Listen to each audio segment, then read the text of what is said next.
Si Daddy lang to. Ha? Oh, shh. Baby.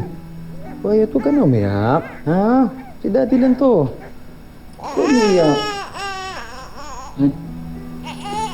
Parang ayaw mo sa akin. Naninibago lang yan. Baka pagod. Akin na nga. Shh, tama na. Huwag ka na umiyak.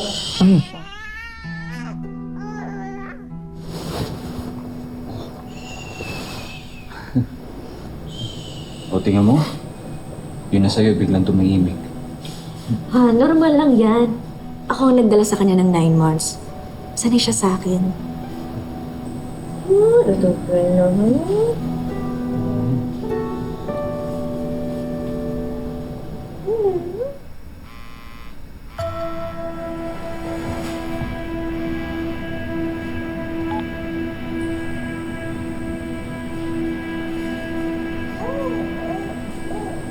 May problema ba? Ha? Wala. Trabaho lang. Han, may tawagan lang ako sa labas, ha?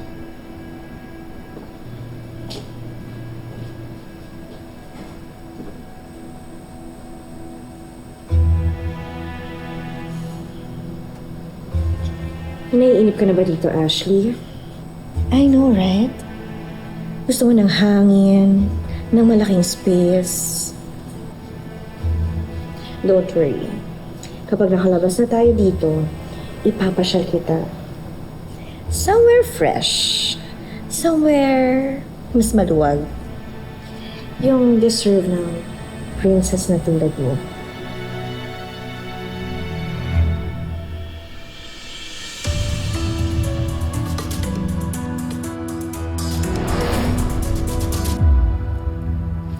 Ay, Ma.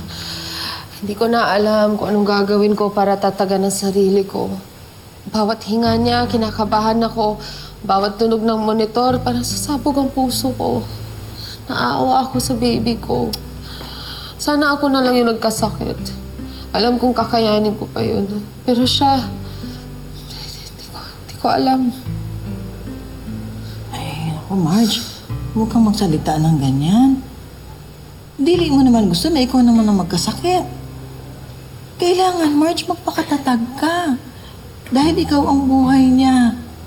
Pero kung gusto mong maalagaan siya, kailangan alagaan mo ang sarili mo, anak. Ate, alagaan mo sarili mo, ha? Kasi wala na Jobert dito, bahay. Huwag mo pabayaan sarili mo. Kasi big boy na Jobert, nasa big school na siya.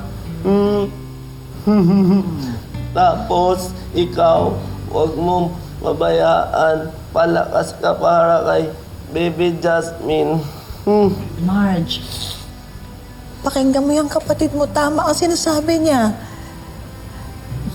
Marge, Marge, kailangan gawin mo yan. Sinusuportahan ka naman ng asawa mo, di ba, Marge? Mahirap po ang sitwasyon namin ngayon, Ma, pero kinakaya namin ni Paolo. Tama si Jobert. Huwag ka mag-alala. Aalagaan ni ate ang sarili niya. Gigugmati ka. Gigugma, ika, ate.